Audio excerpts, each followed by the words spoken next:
بسم الله الرحمن الرحيم. الحمد لله رب العالمين،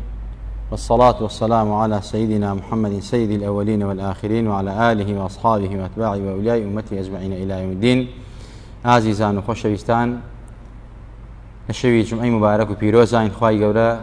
مدح وستايشمان لسر پیغمبر صلى الله عليه وسلم لورقريت ببركته والصلاة والسلام وكأنني مروحانا دي باكي پیغمبر صلى الله عليه وسلم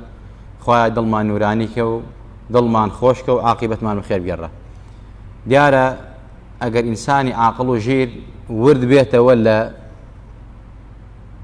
نوێژەکەی عیبادەتەکەی، هەر لە ناوی نوێژەکەیە گەورەی و منزلەت و مەکانەتی پێغەمبەری خوای بۆ دەرەکەوێت صلی الله عليه وسلم. معلومی هەموو لایەکمانە لە شریعەتی ئیسلامە و ئەمر پێکراوە کاتێک کە موسڵمان چووە ناو نوێژ و نوێژی دابەست تر حرامە بەڕاستی قسەکردن لەگەڵ غەیری خوا، چونکە ئینسان کە نوێژی دابەست کەوتی الله ئەکبەر ئیتر گفتوگۆ لەگەڵ خواکە، ئەبێ خەیاڵی لای نوێژەکەی بێ و ملکەت و زەلیل و متەواضع بێ لە حوزوری پەروەردگارە، خۆی زۆر زەلیلکە و غەیری نوێژەکەی ئاگای لە شتیتر نەبێت. طبعا پێغەمبەری خوا فەرمێ صلی الله عليه وسلم مقامی ئیحسانە لە ئیسلامە أن تعبد الله كأنك تراه فإن لم تكن تراه فإنه يراك. بإنسان عبادتك آوا لحضوري پروردگارا ملکەش بێت. جا عزیزان، يعني لناو نوێژا کە ئینسان نوێژی دابەست حرامە شت خواردن، بۆیە کە ئینسان شتێکی خوارد لەماو زانان ئەفەرمون ئاوێ ڕاداتە دەمیا، چونکە ئەگەر تاموشینەکە لە دەمیا بڕاتە خوارە و نوێژەکەی بەتاڵە بێتەوە، نەک بیکاتە واسواسەیش. يعني ئینسان کە خورمایەکی خوارد و پەرداخی ئاوی کرد بە دوایە ئیتر تامەکەی نامێنێ. و هەروەها لە ناو نوێژە ئینسان کە نوێژی دابەست سەلامیان لێکرد نابێت سەلامی لێ بکەیت، کە سەلامیشی لێکرا نابێ وەڵامی سەلامەکە باتوو بە خیتاب. مەسەلە کابرا یەتە ناو مزگەوت یا لە ماڵە تۆ نوێژی دابەستووە ئەڵێ ئەسەلام عەلەیکم، تۆ لێرە نابێ وەڵامی دەیتەوە، ئەگەر وەڵامی دەیتەوە بە خیتاب بڵێ وعەلەیکم السەلام نوێژەکە بەتاڵە. یا کەسێکێتە ناو مزگەوتەوە تۆ لە ناو نوێژای نوێژی دابەستووە یا لە ماڵای نوێژی دابەستووە، یەکێتە ماڵەوە ناوێ بە خێراتن کەیت بڵێ ئەسەلام عەلەیکە یا ئەسەلام عەلەیکم، یعنی چونکە تۆ لە نوێژای لە حوزوری پەروەردگارای. خوای تەبارەک وتعالە لە قورئانە فەرمێت حافظوا على الصلوات والصلاة الوسطى وقوموا لله قانتين أي خاشعين الصامتين. خوای گەورە فەرمێت کە نوێژتان دابەست ئێوە حافظوا على الصلوات، ئێوە نوێژەکانتان پارێزن، یعنی پارێزایی لە نوێژەکانتان بکەن بە مەسەلەی دەستنوێژی ڕێک و پێکەوە، بە پاک و قوتەیی شوێنی نوێژتان جلوبەرگتان لە کاتی خۆیان بیکەن، مەیفەوتێنن، یعنی بە ئەرکان و شوروتی تەواوەوە نوێژەکانتان محافظە بکەن، پارێزایی لە نوێژەکانتان بکەن. بە تایبەت نوێژی وستا کە سەڵات العەسرە یا نوێژی بەیانیە لە العولەما فەرموون حافظوا على الصلوات والصلاة الوسطى، پارێزایی نوێژەکان بکەن لە کاتی خۆیان بیکەن، مەیفەوتێنن، بە شەرت و مەرجی خۆیەوە، بە پاک و قوتەیی جلوبەرگ و مەکان و کاد و ساتی خۆیەوە، بە شەرت و سونەتەکانیەوە، بە تایبەت نوێژی وستا کە نوێژی عەسرە. ئینجا خوا فەرمێت وەقوموا لله قانتین، کە نوێژیشتان دابەست نوێژتان کرد، یەکێک لە هۆکاری پاراستنی نوێژ ئەوەیە کە ئینسان بێدەنگ بێ، کە قیامی نوێژی کرد ئەبێ بێدەنگ بێ. سەحابە فەرموون پێشەوەی ئاەتە بادە دەخوارەوە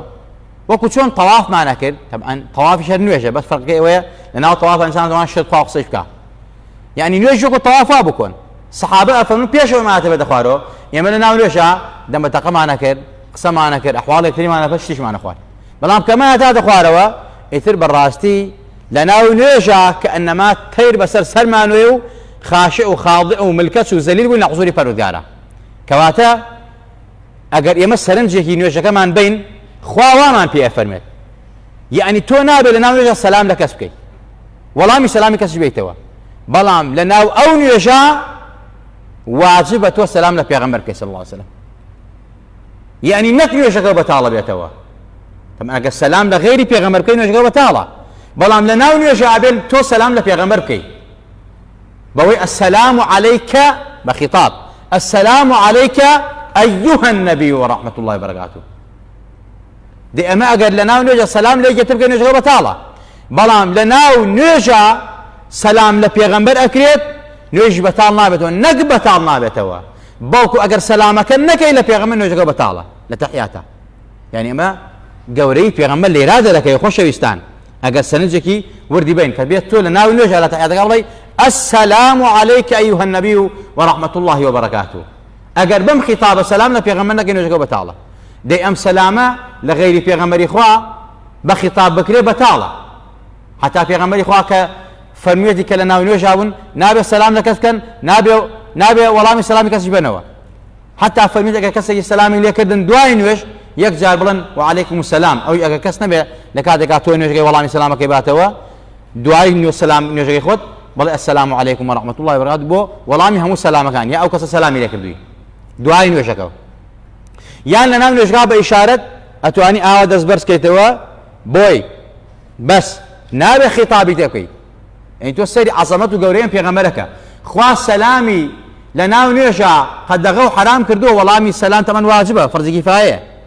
دەی خوا حرامی کردووە کاتێک کەسێ سەلام لە تۆکا لە ناو نوێژە وەڵامی بیتەوە یا سەلام لە کەسەکەی بەڵام بۆ پێغەمبەر فەرمێتی ئەبێ تۆ لە ناو نوێژە سەلام لە پێغەمبەر بکەی نوێژەکەش بەتاڵ نابێ نەک بەتاڵ نابێ بەڵکو واجبە تۆ بەو شێوازە سەلام لە پێغەمبەر بکەی بۆ دروستەتی نوێژەکە و خۆشەویستان و هەروەها لە ناو نوێژە نابێ بەڕاستی ئێمە وەڵامی کەس بینەوە مەهماکان باوکو دایکیش بێت کە ئیتر باوکو دایک خوا لە ئاستیان ئافرن فەلا تەقل لەهما ئوف ولا تەنهڕهما ئەگەر تۆ نوێژ دەکرد باوکت بانی کردی دایکت بانی کردی نابێ وەڵامی دیتەوە مەهما کان ئیتر هەر کەسێکەیە بەڵام ئەم حکمەوە پێغەمبەر نییە صلی الله علیه وسلم لە ناو نوێژابی ئەگەر پێغەمبەر بانگی لێ کردی واجبە وەڵامی بیتەوە واجبە بڕۆی بەدەم بانگەوازەکەیەوە بە بەڵگەی قورئانەمە سەحابە بەڵگەی قورئان و حەدیث و مەسەلەی سەحابەی پێغەمبەری خوا صلی الله علیه وسلم یعنی لە ناو نوێژە تۆ گەورەی پێغەمبەری خوا بۆ دەرەکەوێت ئینسانی عاقڵ و شیر ئەگەر سەرنج بە سەیرەکە لە ناو نوێژە گەورەی پێغەمبەری خوا بەڕاستی وەک مانگە شەو دیارە ئەدرەوشێتەوە سەیرەکەی سەلام لە غەیری پێغەمبەری خوا بەتاڵە بەڵام لە نوێژە بێ سەلام لە پێغەمبەر بکەیت ئەوسا نوێژەکە دروستە بە خیتابیش ڕووی تێکەی بە حاسیبی بزانی اینجا وەڵامی هیچ کەسێک نابێتەوە بەڵام وەڵامی پێغەمبەر ببیتەوە صلی الله علیه وسلم کە بانی لێکردی ئەوە تا خوا فەرمێت یا أيها الذين آمنوا استجيبوا لله وللرسول إذا دعاكم لما يحييكم أم آية هات نخوارهم آية تشيبوا أبو سعيد كري معلى رضي الله عنه إخوائي للسر به أفمن حدثك إمام بخاري كيتر الله إن دعاء قرآن حديث بخاري أبو سعيد معلى أفرميت كنت أصلي في المسجد فدعاني رسول الله صلى الله عليه وسلم فلم أجيبه أفرميت من ناو مزقوتا من نويش ماكر بيغمبر بانجي ليه كردم فلم أجيبه من جواب من الدعوة جوابي بيغمبر من الدعوة ثم أتيته لدعاء ويكين ويشكم تاوكر هات مقصد بيغمبر صلى الله عليه وسلم فقلت يا رسول الله صلى الله عليه وسلم إني كنت أصلي فەرمی قوربان بۆیە جوابی تۆ منە داوە کە بانگت لێ کردم داوای لێبردنی لێکەم باوکو دایکم بە قوربانێ بێ وەڵڵاهی یا ڕەسوڵ ئەڵڵا کاتە نوێژ مەکرد پێغەمبەری خوا چی وت لە وەڵامە فەرمی دەی کارێک چاکت کرد وەڵامی منە نەداوە چونکە نوێژ دەکرد لە حوزوری خوا بووی پێغەمبەری خوا فەرمی ئەلەم یەقول الله عز وجل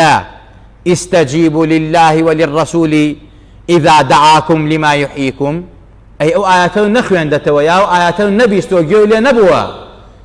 كخوا أفرمي إيمان داران باور داران أوان إيمان تان بخوا بيغمبر الروجي دعاي هي كاتك خوا بيغمبر بانجان ليكردن بوشتيك كوا دلتان زندوكاتو دلتان پر لنوركا هدايتان با إرشاد الرئي المنتيان كا والله من خوا بيغمبر خوا بنوا أم آياته نخوين دتوا أم آياته النبي استوا إن جاء أو صحابة برد فرمي يا رسول الله من داوي لي بردنا كم نمزاني أم آياته هي من داوي لي بردنا كم پیغمبر خدا صلى الله عليه وسلم فرمي بوي بام كدي سورة إلى قرآن فير كم كسورة فاتحة قولتين سورته أو تفير كم أبو سعيد كري معلى فرميت پیغمبر خدا صلى الله عليه وسلم مسلكي قبول كردم وتيجي جاري تر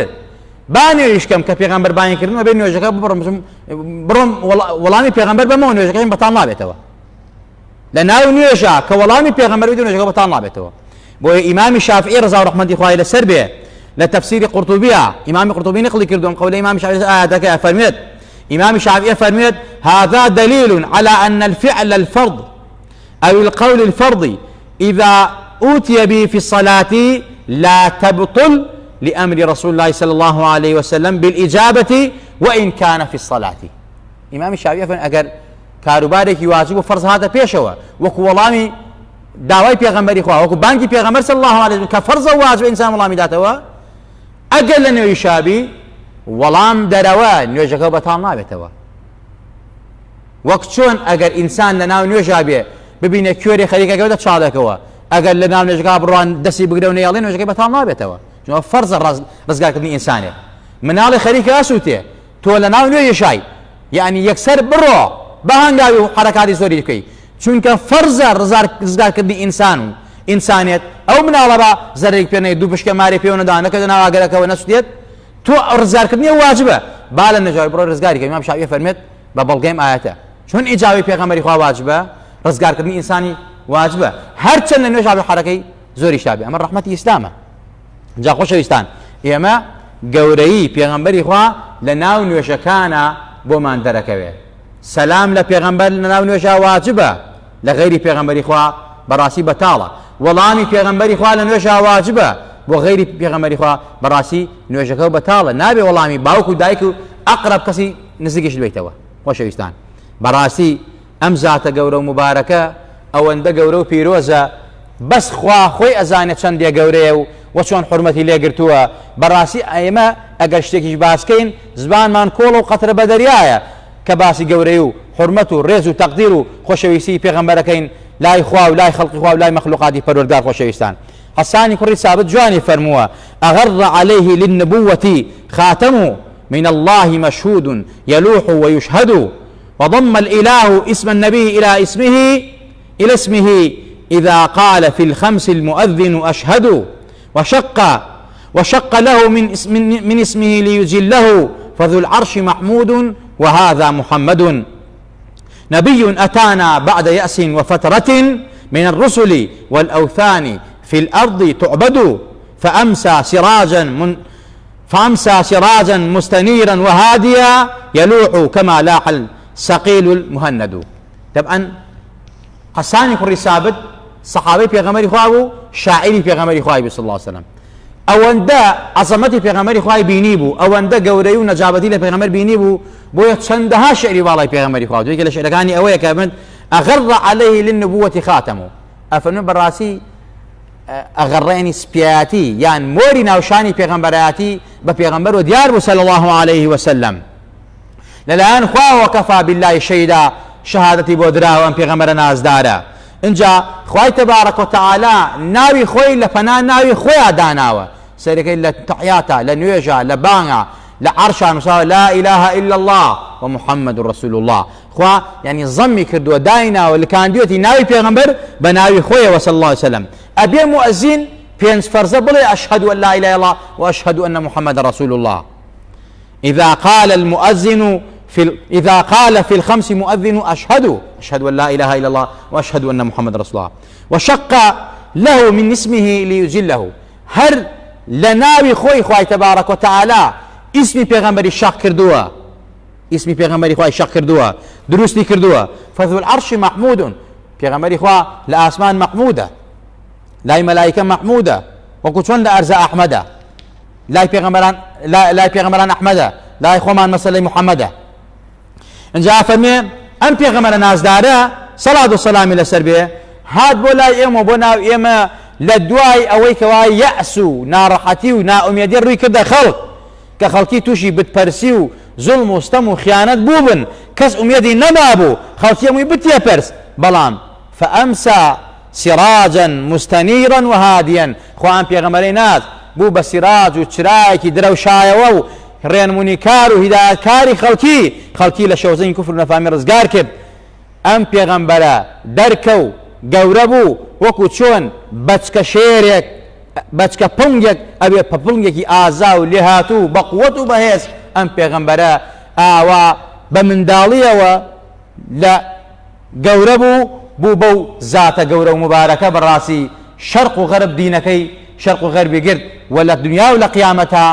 سەید و گەورەی نەوەکانی حەزەتی ئادەمە و لیوای حەمد و شەفاعەت و هەموو عیزەتی بەدەست پێغەمبەری خوا صلی الله علیه وسلم. خوا لەبەر خاتی و پێغەمبەر لێمان خۆش بی، لەبەر خاتی و پێغەمبەر لێمان ڕازی بی، لە خۆمان و باوکو دایکمان خۆش بی، عاقبەتمان بەخێر بیێڕی، ئیسلاحی حاڵمان بکەی یا ربی خوای ئیسلاحی حاڵمان بکەی، خوای ئیسلاحی حاڵ خۆمان و خانەوادە و ماڵ و منداڵمان بکەی یا ربی خوای لێتە پاڕێنەوە بە ئیسمی عەزەمی خۆت دڵمان خۆشکەی، کاراستانیمان بۆ بکەی، کارەکانمان بۆ ئاسانکەی یا ربی خوای گیان بە ئیمان و محەبەتی خۆت و پێغەمبەرەوە بمانژێنەوە بمان بەرنەوە زیندومان کەرەوە لە بەڵا و وەبا و نەخۆشی و ناخۆشی و کۆرۆنا و هەموو سەیل ئەسقام و نەخۆشینی خراپ خۆمان و خانەوادە و ماڵ و منداڵ و وڵاتمان پارێزاو کە ئەم نەخۆشی و وەباکەڕووی لە وڵاتمان کردە خوای لە سەرمانی هەڵگری، ئەوەی تووشی بۆ شیفای عاجز و پەلەی بۆ بنێرە، ئەوەی تووشی نەبووە سەلامەتی کەی، ئەوەی کەوا پێی مردووە خوایە پلەی شەیدی پێ بەخشە یا ربی خوای گیان ئەوانەی داوای دوعای خەیریان لێ کردوین ئەگەر نەخۆشیان هەیە لە ماڵ و لە خەستەخانە لە هەر شوێنێک لە دەروی وڵات یا ربی خوای شیفای عاجز و پەلەیان بۆ بنێرە دڵیان خۆشکە زەلیلی سەر جێگایان مەکە بە ئیمان و ڕەحمیان پێ بکە یا ربی خوای ئەوانەی منداڵن منداڵی ساڵحیان بەرێ ئەوانەی هەیەن و ساڵی خوای بۆیان ساڵەکەی ئەوانەی فەقیرن هەژارن کێشە و گرفت و مەشاکیلیان هەیە خوای تۆ دەوڵەمەنی قاهیر و قادری یا ربی خوای بە قودرەت و بە قەهارەتی خۆت بە لوتف و ڕەحمەتی خۆت بە میهرەبانی خۆت یا ربی خوای گیان کێشە و گرفتی هەموو لایەکمان حەڵکەی یا ربی خوای گیان مەشاکیل هەموو لایەکمان حەڵکەی غاراسانی بۆ هەموو لایەکمان بکەی هەموو لایەکمان لە فەقیری و هەژاری و قەرزاری و داماوی و ڕزگارکەی یا ربی خوای گیان نەدەپاڕێنەوە بە ئیسمی عەزەمی خۆت لەبەر خاتی خاتردارانت لە پێغەمبەران و صالحان و پیاوچاکانت یا ربی خوای بەزەی بکە سەهی دامای ناو گۆڕمان نابێتەوە سبحانمان ثابت بێ و جێگر بێ لە وەڵامی فریشتەکانی ناو گۆڕە